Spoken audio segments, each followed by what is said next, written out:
Everybody, and welcome to From Shambles to Shambhala as we enter into the month of December and therefore the sign of Sagittarius. And here we are in part of the Sagittarius landscape, and as many of you will know, the Sagittarian mythological creature is the centaur.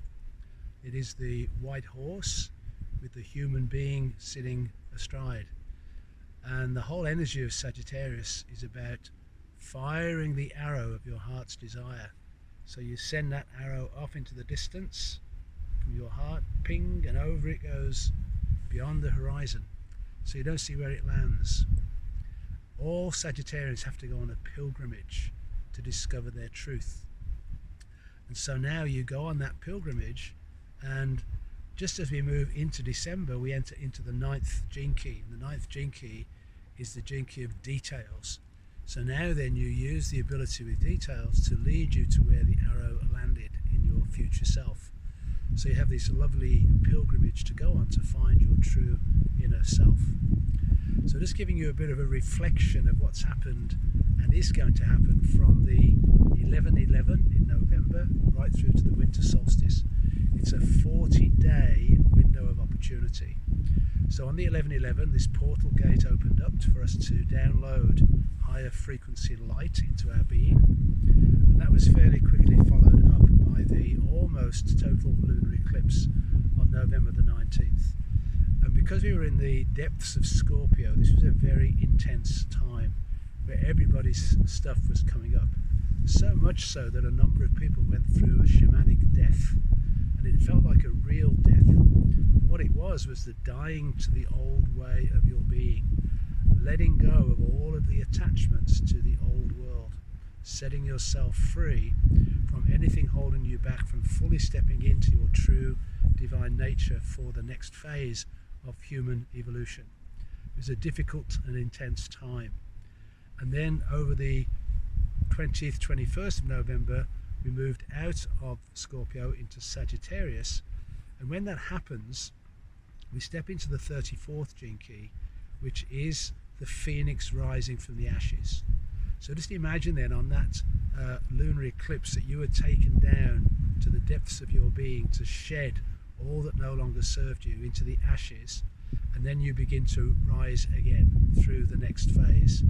That then leads us into the December 3rd stroke 4th total solar eclipse. And what's really interesting about these two eclipses is the lunar eclipse was one of the longest almost total lunar eclipses for 500 years. It lasted 4 hours. So we were put through the ringer of that lunar eclipse. But then the total solar eclipse is only lasting 2 minutes. So it's like a pinpoint of intention, and it's going to be at 11:42 p.m.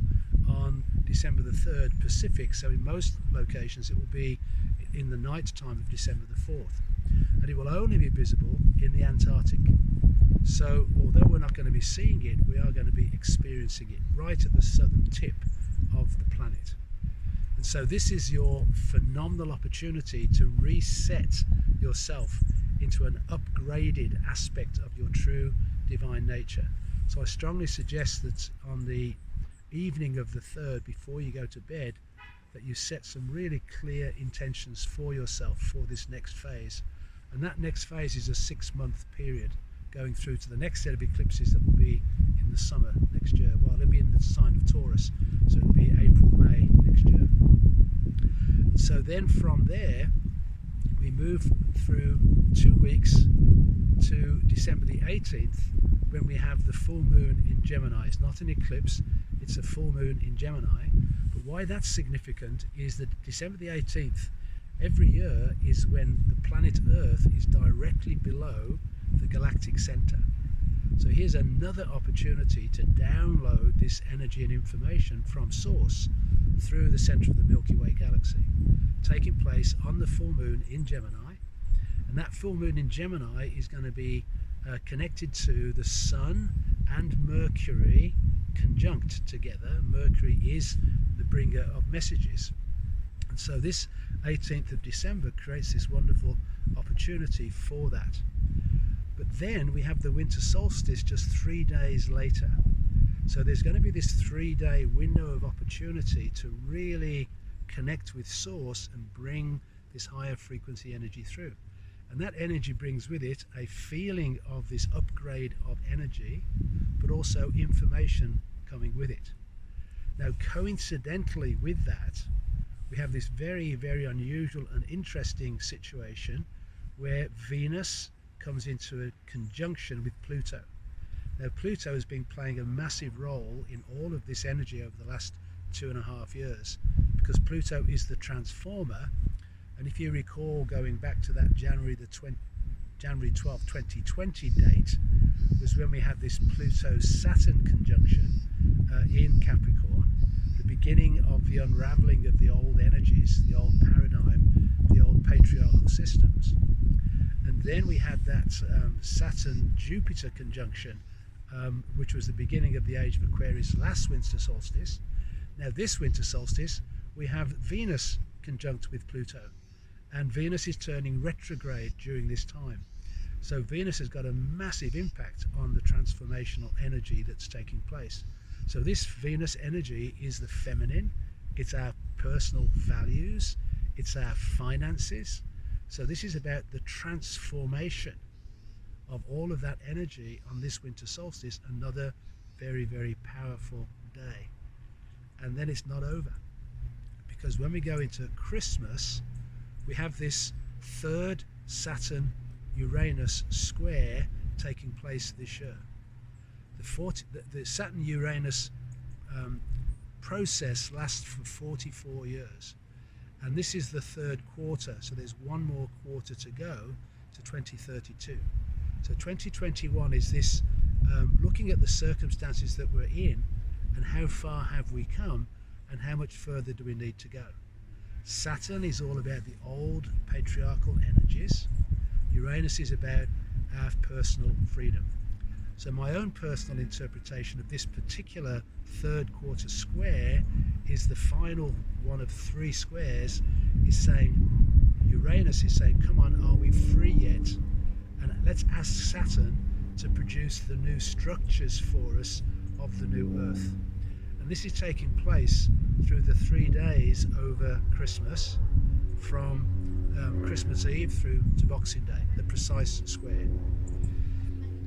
And then from my perspective, looking at all of the stuff that's been going on in the world over this period of time, and we've come into this extremely polarized, divisive aspect of human existence, that it becomes really, really important for us during this time of Thanksgiving at the end of November in America, and then moving into the Christmas season, to really try to find common ground with all those people in our lives where we've had this incredibly difficult division and separation. And so what we're being called to do then is to try to come together in unity through virtue, which is doing acts of kindness and generosity to open our hearts without judgment to everybody that we connect with. And there will be some people who will dissolve and disappear out of our lives. There will be circumstances, there may be jobs, there may be different circumstances that we're going to let go of. But what we really want to do is to drop into our hearts and feel the truth of who we are and embrace everyone in our force field with loving light, so that we can step into this new age in unity and connection and vibrating this love out into the world at this so difficult time on the planet. So we have this wonderful opportunity for this uprising energy to take us to this higher level, so that we can become connected to the 5th dimensional frequencies, living in that life as much of the time as we possibly can, and embracing everybody in our lives with love. So I really hope you can experience these uplifting energies over the next few weeks and really enjoy a celebration over the holiday season with your loved ones in a beautiful, unifying frequency of loving light. So have a wonderful holiday season, and I will see you in the new year.